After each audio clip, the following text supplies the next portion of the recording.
Salut, c'est Vincent, j'espère que tu vas bien. Bienvenue dans cette nouvelle vidéo. Je suis ravi de te retrouver aujourd'hui parce qu'aujourd'hui on va voir quelque chose d'ultra intéressant et surtout de ultra impactant pour devenir DJ. C'est la base.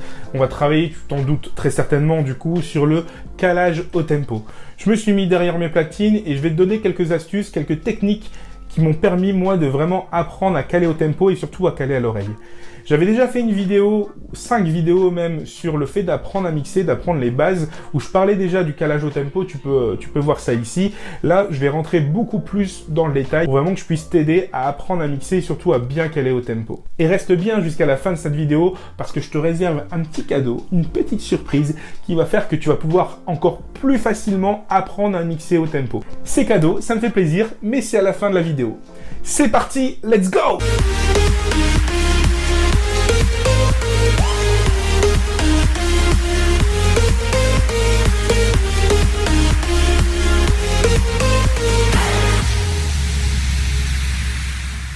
Avant de rentrer dans le vif du sujet, je voudrais mettre l'accent sur 3 points essentiels pour devenir DJ et un jour, pourquoi pas, vivre de ta passion. C'est de toute façon mon objectif à travers les tutos, les conseils de cette chaîne. Donc, n'hésite pas à t'abonner si c'est pas encore fait. C'est gentil, je te remercie. Et donc, du coup, les 3 points essentiels, c'est quoi? Donc, le premier, ça va être le calage au tempo et mixer à l'oreille. C'est ce qu'on va voir dans quelques minutes ensemble. Tu verras, je t'ai préparé quelque chose d'assez sympa.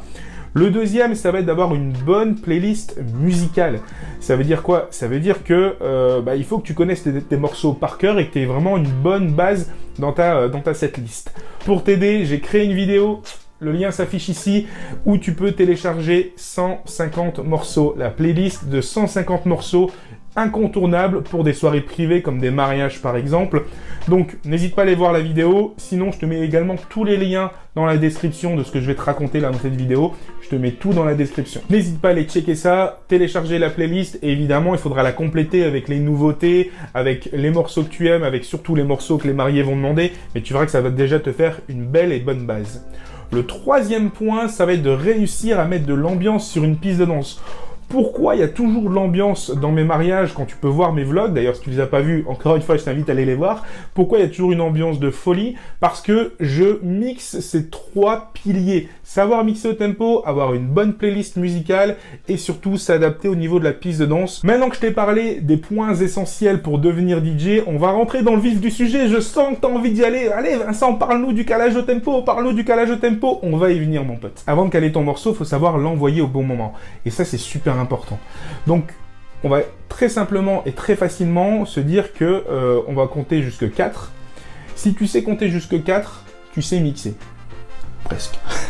1, 2, 3, 4. Et l'idée générale qu'il faut que tu retiennes, c'est que tu vas toujours envoyer ton morceau sur le premier temps. Ça veut dire quoi? Ça veut dire qu'il y a un morceau qui va tourner sur la piste de danse avec ton deck A. Dans ton deck B, tu vas activer la pré-écoute et tu vas écouter ton morceau dans ton casque. C'est pour ça que les DJ ont un casque. D'accord? Et donc, du coup, tu vas écouter 1, 2, 3, 4, et à chaque fois, tu vas lancer ton play sur le premier temps. Je ne vais pas trop rentrer dans les détails parce qu'après, en fonction de la structure musicale, en fonction des drops, en fonction des ponts, en fonction des silences, etc., on peut envoyer à certains moments différents. Mais restons dans le généraliste pour l'instant. L'idée, de toute façon, aujourd'hui, c'est d'apprendre à caler au tempo. Donc, on va prendre le temps nécessaire ensemble. Pour faire ça, c'est simple. Il suffit donc, comme je te l'ai dit, simplement de compter jusque 4, et il y a 2 techniques. Celle que j'utilise, et à mon sens, c'est celle qui est plus facile parce que moi, j'ai appris comme ça et je trouve que c'est beaucoup mieux. Donc, on va envoyer notre morceau. Donc, dans le morceau A, ça c'est pour la piste de danse, ok? Et nous, ce qu'on fait, c'est qu'on active la pré-écoute. Et donc, du coup, on va écouter avec le fader baissé ce qui va se passer dans le casque, ok? Moi, pour des raisons de simplicité au niveau de la vidéo, pour que tu entendes ce qui se passe sur la piste de danse et dans la pré-écoute, je vais mixer en live directement. Comme ça, tu vas vraiment pouvoir t'en rendre compte. L'idée, ça va être tout simplement d'envoyer ton morceau sur le premier temps, comme je te l'ai dit. Et donc, pour faire ça, moi, j'ai une petite... Le casque, il est tombé! Je te disais, pour envoyer ton morceau sur le premier temps, moi, j'ai une technique. Je joins mon index et mon majeur. Et je vais taper ici sur le côté de ma platine. D'ailleurs, tu le vois, tout est usé. Et je vais taper 1, 2, 3, 4 et play.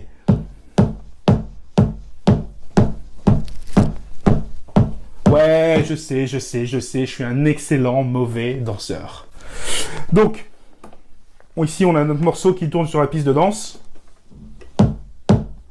1, 2, 3, 4 et play. On s'en fiche que pour l'instant, c'est pas calé. C'est l'idée. 1, 2, 3, 4. 1, 2, 3, 4. 1, 2, 3, 4 et play. Ça, c'est la première façon de faire, et c'est celle que j'utilise. Pour moi, c'est la plus simple. Il y a une deuxième façon de faire, c'est utiliser un point Q que tu auras placé. Je rentre pas dans les détails sur le point Q. J'ai fait une vidéo également qui s'affiche là pour t'expliquer les points Q, ce que c'est, comment les utiliser. L'idée d'un point Q, c'est que si j'appuie dessus, t'entends, ça lance le morceau. Si je lâche le point Q, bah ça s'arrête. Et donc, du coup, ce que tu peux faire pour pallier à ça, c'est tout simplement envoyer la même chose. 1, 2, 3, 4. T'appuies sur ton Q. Et quand tu veux, quand tu le sens, il n'y a aucune pression, t'appuies sur play dans le même temps. Et tu pourras lâcher ton point Q et ton morceau va continuer.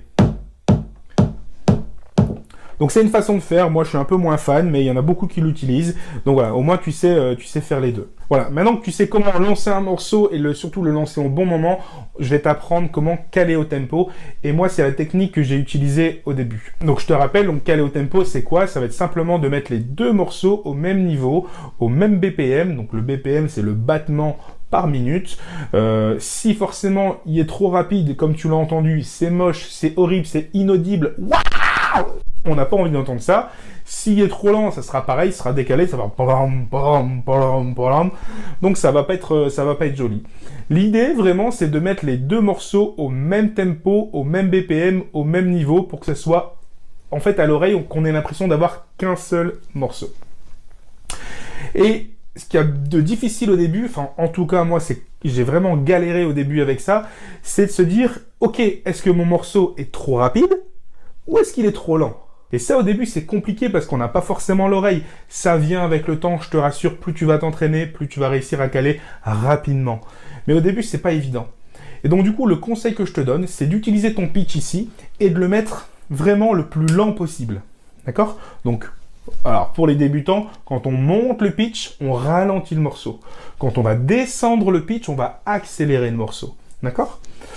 Donc, moi, ce que je te conseille, c'est vraiment de le mettre le plus haut possible de ta platine pour ralentir au maximum le morceau. Comme ça, tout ce que tu as à faire, eh bien, c'est d'accélérer le morceau pour essayer de trouver le bon BPM. Exemple.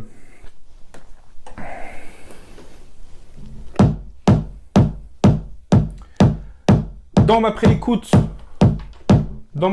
et dans mon casque, je vais lancer mon morceau et je vais accélérer le pitch ici pour que tu puisses le mettre au bon niveau.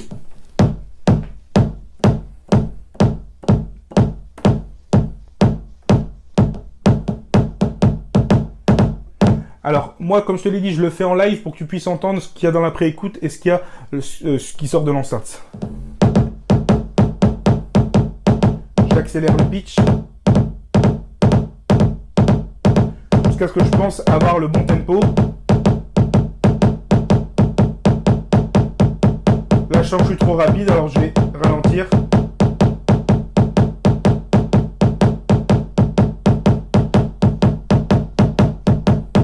Là, je suis presque bon. On entend que c'est encore complètement décalé, mais je suis presque bon. Donc, du coup, je remets mes morceaux à zéro. Ça, c'est la première étape. La deuxième étape, quand tu penses que tu es presque bon, que tu es presque au bon niveau, au bon tempo, tu vas relancer ton morceau. Donc, tu as toujours ton morceau A qui tourne sur la piste de danse. Tu vas relancer ton morceau B. Et là, ce que tu vas faire, c'est que tu vas l'affiner avec le jog ici. Et la règle d'or, mon ami, à savoir, c'est que quand tu accélères avec ton jog, tu accélères ici avec ton pitch. Quand tu décélères avec ton jog, tu décélères avec ton pitch. Ça, c'est vraiment super important à comprendre et à faire. C'est une règle toute bête, mais tu verras que ça va t'aider. On repart sur notre morceau. On repart, donc je recommence à zéro parce que j'ai bougé le pitch. J'ai mon morceau 1, donc première chose à faire. Le morceau, il tourne, les gens, ils dansent. Dans ton casque, tu mets le morceau B à fond dans les manettes, super lentement. Et là, ce que tu vas faire, 1, 2, 3, 4 et play.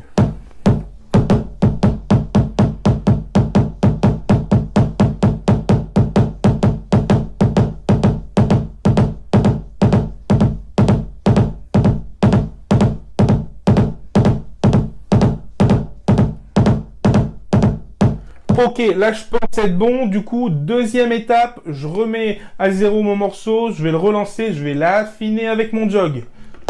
Toujours les gens qui dansent. 1, 2, 3, 4 et... J'ai loupé mon départ, je recommence. C'est pour ça que c'est important de le faire dans le casque. Hein. Je te rappelle, tout ça, ça se fait dans le casque et dans la pré-écoute, pas en live. Hein. 1, 2, 3, 4 et 1, 2, 3, 4 et 1, 2, 3, 4 et play.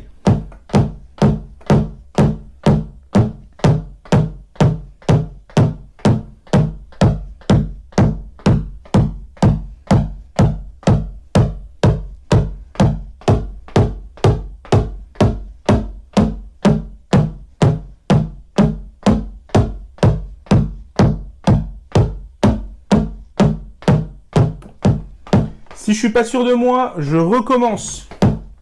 1, 2, 3, 4 et play.